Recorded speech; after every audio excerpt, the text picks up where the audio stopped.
Jurassic Park movies are great for sound designers because there really is nothing either harder or more gratifying than to make a creature seemingly come alive. Doing dinosaur vocals in the first movie really came down to recording lots and lots of interesting sounds and then collecting them and sorting them and layering them and turning them into dinosaur vocals. In the first one, the park hadn't opened yet, and so we didn't make a movie about a park with 20,000 people in it. In this one, it's a working park. And so we're putting those two things, dinosaurs and lots of people, together.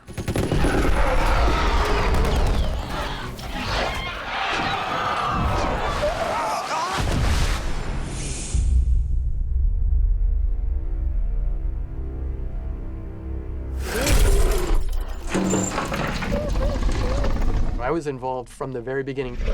Colin reached out to myself, and I had another sound designer work with me, Pete Horner. Pete and I worked with Colin on Safety Not Guaranteed, and I had worked with Colin on a short prior to that, so we had that history.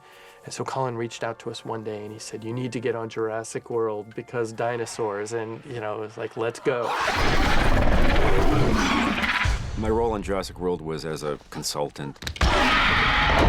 L. Nelson and I would talk about the process, you know, how we approached doing dinosaur vocals in the first movie. He was an amazing advocate and a huge help. And one of the things was get new recordings.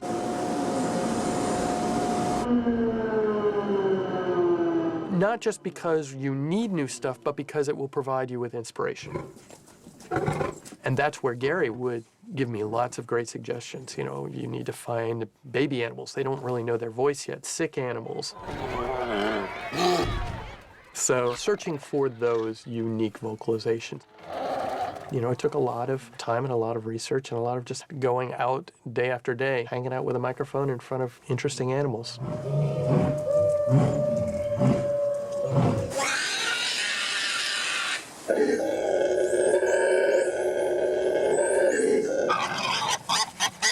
It was all about waiting for that magical, surprising sound from the animals.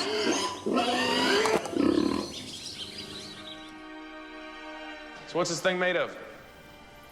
The base genome is a T-Rex. The rest is classified. Colin's just so excited to find this new mutant thing. He definitely wanted it to be not right in the head. And this thing is bigger than the T-Rex. And so it was this amalgam of high squealy sounds combined with the weight and the body of this Rexy mutant. So I needed both ends. So I have a handful of animals that I found that I was really inspired by.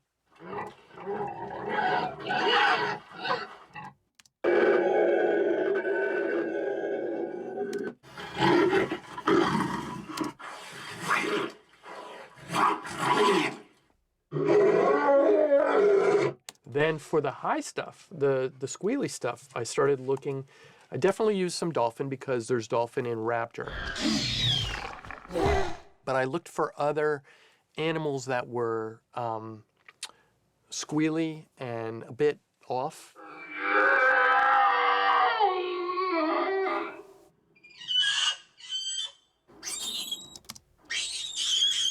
With those recordings, I then started putting together these roars.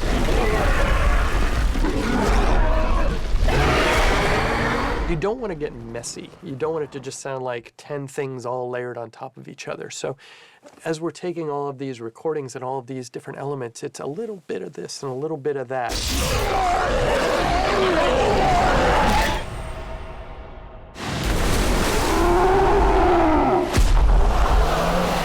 The challenge for the Mosasaurus was you wanted it to be huge, but you also wanted it to sound like a marine mammal. And we wanted it to have that whale-like personality. So we ended up using walrus to get the size of this thing. And then pilot whale and beluga whale were part of the vocalization as well.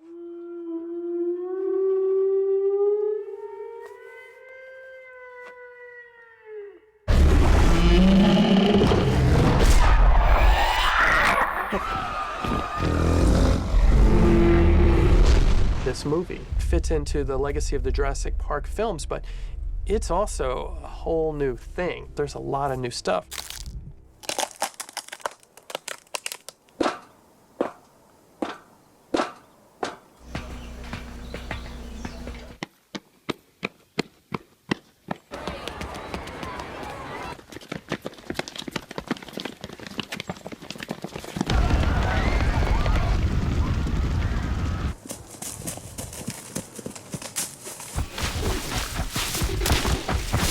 But this is not just some place that's coming to life. This is a park that 20,000 people a day come to. And so that was one of the levels, was finding that immersive park environment. Hi, welcome to the park. Hi, welcome to the park. Hi, welcome to the park. Jurassic World.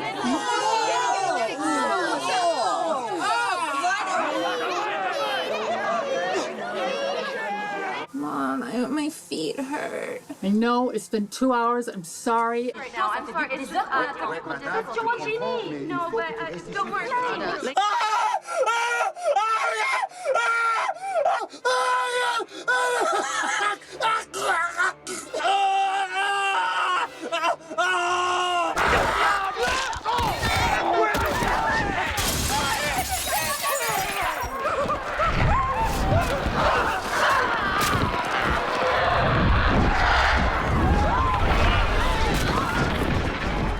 It's so hard to do something new and unique. But the expectations are high, and I wanted to make sure that we put everything we could into this. We gave it the right attention and the right love, and paid due credit to the sound and the legacy of Jurassic Park.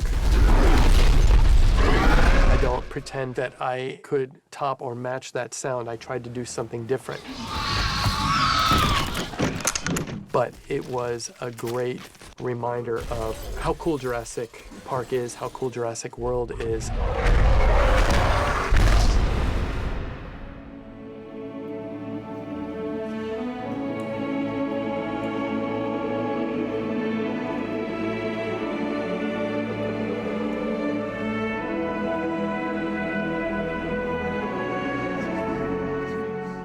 Michael Giacchino is doing the score this time, and so he's got the unenviable task of using what John Williams did thematically and then making it a new score for a new story. This is the entire attack on the when the guy looks up from the crowd.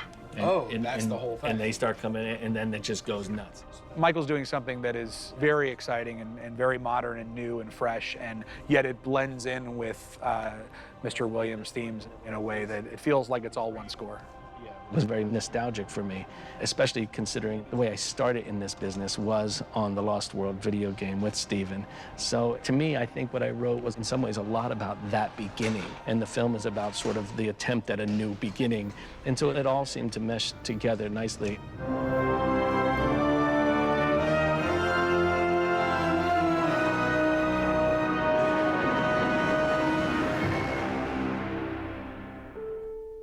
One of the first things Colin said was it was important to him that the movie had a soul to it, that it wasn't just an action movie and it wasn't just a film about, dinosaurs eating people. That's in there, it's all part of it, but he wanted the real big body of the film to have a soul, which was important to me too, because I always look forward to seeing a film that I can feel something.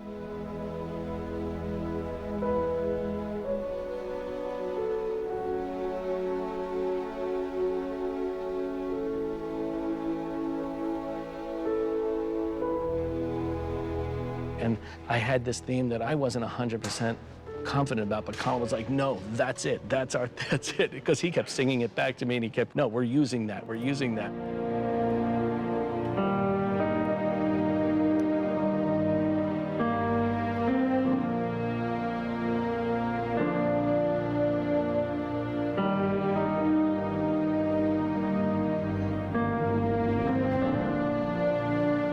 It was a lot of fun to explore that whole thing with him, and it was weird. He was building up confidence in me to just go for it. because on a project like this, where I normally don't have a problem with that, for some reason I was sort of hesitant on this film because of what this film has meant to me. So here we are on the stage where the original Jurassic Park was recorded, which is fantastic. It was all filmed right here. It was all filmed right here, yeah. Just little baby dinosaur models. Yeah, it was all great. So that's really kind of fun and important, and also kind of carrying on what John did in that film, which is so iconic and so wonderful, and which inspired us to kind of keep doing what we do. Both of us came into this knowing that we both are huge fans of John Williams, and especially Jurassic Park. I mean, when you think back on that movie, the first thing you think of is that music.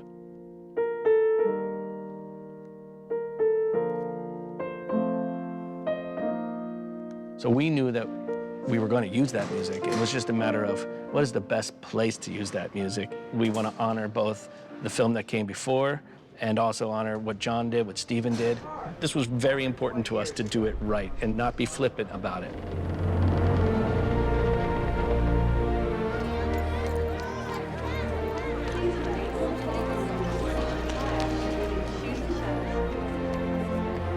We have a 103-person orchestra, which is wonderful, and we also have a 70-person choir. I did say I want the film to have a soul, but I also want it to have soul. So let's take them to church.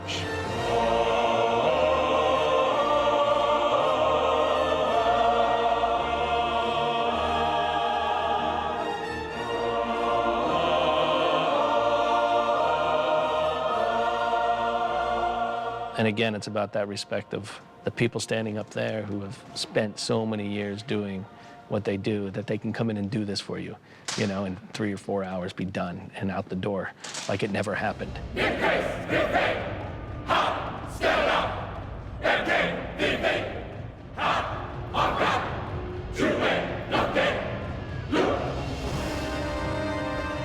And yet you have this thing that is in front of you now that is, you know, and listening back to you, like, God, we did all that this week? This is so crazy. It never existed, and now it exists. That's a really fun feeling.